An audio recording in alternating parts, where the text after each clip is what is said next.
What's good, YouTube? This your man Spiel Dog. You know, man, I was looking at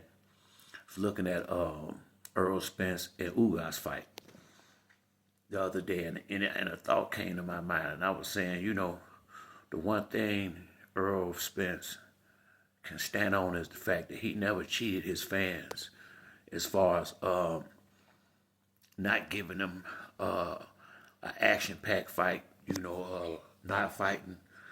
From the time he got ranked in the top 10, I say, he fought the best guys he could get in the ring with. He wasn't out there fighting bus drivers. And even when he lost to Terrence Crawford, he didn't lose. He lost like a man. And what I mean by that is, after the second round, it was pretty clear he was outmatched in there. To me, after the second round, it was pretty clear it was going to be a long night. But instead of folding up his, and just curling up and trying to just survive and go 12 and not get hurt, Earl bit down and tried to win. Did he get beat up? That's part of boxing. When you're trying to win, and yeah, he lost the fight, but he still gave the fans their money's worth. You saw drama, you saw blood, you saw cuts, you saw him get knocked down, get up and fight on. I mean, even when you lose, you still can respect the fact that the man went there and gave it all he had. I feel like he never cheated us, but I do feel like he cheated himself. What do you mean by that? What I mean by that is, it's been almost 2 years now since he's been in the ring again. And I don't think ever in his wildest imagination he thought he'd be looking for another trainer. And I think that's the biggest issue why he hasn't been in the ring. Him and Derek James been working since he was like a teenager. And Earl don't seem like the most, easy guy to get along, to get to know. And I think the way his personality is, it's gonna be real hard for him to get another trainer and get comfortable. I think that's probably the issue now. He seems somewhat antisocial, except with the people that he's comfortable being around. But he just seemed like a stiff shirt. And I think it would be uncomfortable for him, but I think it would also be uncomfortable for a new trainer trying to get him to communicate and open up. He just seemed like he hard to get to like that from the outside looking in. I might be wrong, but it don't seem like it. And I don't know if he would even be the same fighter without Derek James. Not that Derek James was going in there fighting for him, but you just get used to doing things a certain way with certain people, and it's called resistance to change. Everybody ain't good with change. Hell, I ain't the craziest with it. A lot of men like to, get into a routine, and it just seemed to me like the difficult part for him is going out there finding somebody else to train him, and it make me think, he got to be a really self-consumed person, because I don't think Derek James didn't get, or was only mad about the money that he felt like he should have got from the Terrence Crawford fight. I don't think so. I remember Ryan Garcia making a statement saying that he was paying Derek James more than Errol, and I'm sure AJ was paying more than Errol once I heard that. And Charlo and Frank Martin might have been paying around what Spence was paying, but AJ and Ryan Garcia seemed like they definitely was paying him more money. And I think once that started, I think Derek James probably felt like he had got, that he might have gotten played a little bit. Not that it was Earl's fault, but he probably felt like he been given a big discount. And I think when he said the 2.5 million, now this is only my opinion. In my mind, I think that might have been what Derek James felt like he was owed from previous fights. Although he may have accepted what he got paid, I think once he got some high caliber fighters that wasn't the one that he brought up from a kid, I mean from a teenager on the team, and seeing what he was getting paid, he probably felt like he had been getting shorted. And instead of addressing the situation, he put Earl in a slot. I'm the top guy, but now I got put in a slot, and I think Derrick James was more concerned with uh, enjoying the fact that he won Trainer of the Year and somewhat patting himself on the back than making sure he crossed all his T's and dotted all his I's as far as getting in the preparation stage and film study to get Earl ready to go in the ring with somebody like Terrence Crawford.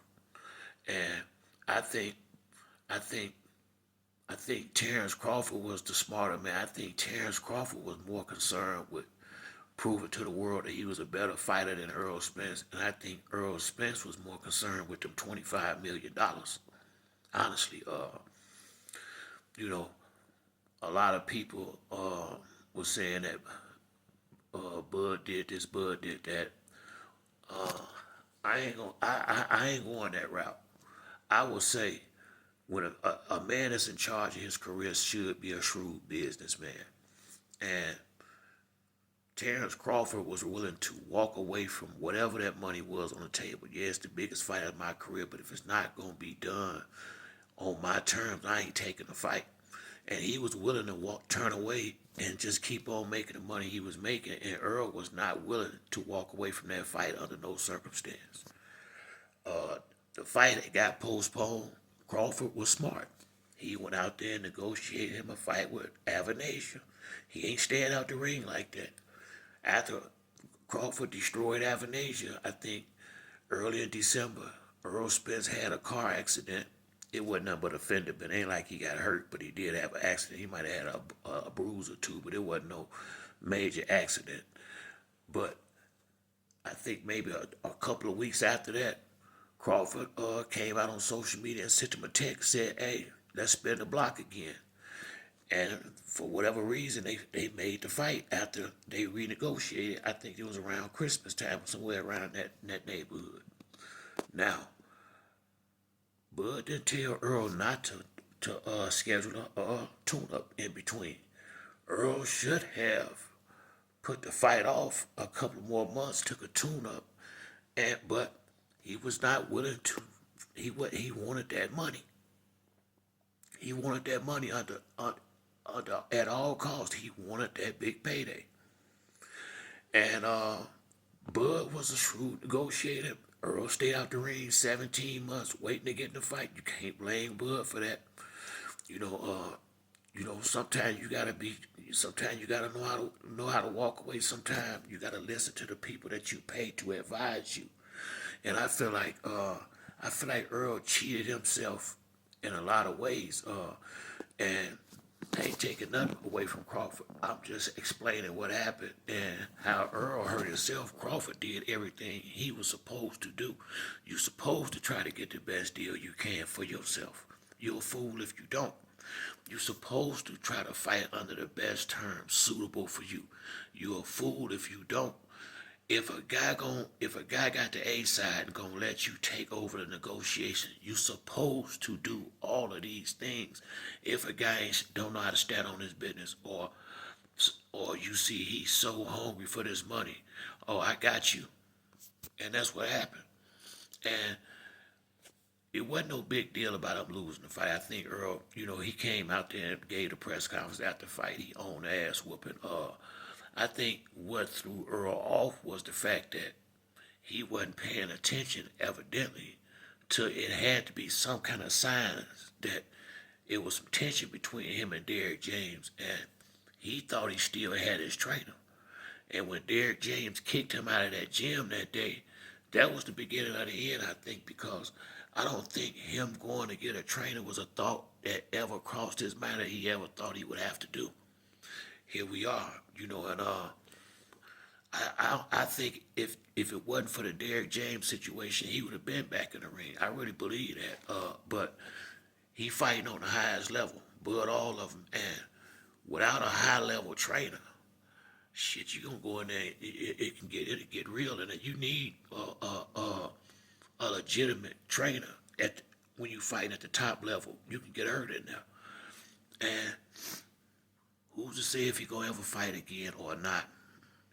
I definitely couldn't say, but I will say this: he never done. He didn't do the fans no disservice. Now we lost some money on the Crawford fight, but even though he lost money for a lot of people, it ain't like he just went in there and laid down. He tried to fight, and he didn't quit the fight. He got stopped. He got stopped. You can't. Hey, Bud was throwing hot leather. Bud was throwing hot leather in that motherfucker all night. Well, I mean, it was what it was. And once again, the referee had to go in there and save him from himself. Hey, man, that's all you can ask of any father, any man, any guys who got kids, and you been a basketball or football or boxing, any kind of coach. The most that you always want out of your kids or your players is that they give you 100% the best they can do. And hey, if you give me your best, I can't ask for no more than that. I can't be mad at you. Sometime it got better. Sometime it ain't your night. But either way, just give me that 100%. Just give me your best shot and have it, and where it fall from there, we can work with that. Am I mad at Errol Spence? Hell no. I proud of him for going in there and standing on his word and taking the fight. Now, I wouldn't have done it like that, but I'm glad he took the fight because we had all been waiting on it forever, and had they postponed it, who knows what would have happened. So, I'm just glad, we don't have to go through history saying what would have happened had they fought. And as far as the tune-up and all that shit, I'm just telling some people that might not know the story, but anybody who didn't prepare right, that's on them. That's on them. That's why I say Earl might have cheated himself, but he didn't cheat the fans. And I think the best thing for him to do, in my opinion, if he was gonna fight on, it seemed to me like him, Derrick James, and maybe his father, even if they don't work together no more, they still should be able to sit down and discuss this and see where all this shit went wrong at, and see if the fences can be mended, because there ain't nothing wrong with having a disagreement and y'all got a business relationship. It happens like that sometimes. But correct it and move forward. I don't see why they can't. I don't see why, and now all the rest of the fighters that left them, that was part of the problem. Maybe they can go back to what they did in the beginning, and maybe Earl can, come out and have 2 or 3 more good fights and grab some more of this money before he turned 40 years old and too old to fight. Because I hate to see young brothers have this type of talent and have this kind of money just sitting out there waiting on them to come pick it up and leave this money out there like that, because you'll be my age and older one day, and you might look back on it and think, damn, I could have made another $30-40 million. This is real money. I mean, this kind of money I just don't believe in leaving behind. So, man, hopefully, whether it be Derrick James or somebody else, he can, somehow get back focused and get back in the gym and go out there at 154 and maybe fight his boy Charlo, fight Fundora, and see what happened, and go get some more of this money before he call it a day. But that's it for me on this video. If you like the video, hit the like and subscribe. Till the next time, it's your boy Spill Dog. I'm out.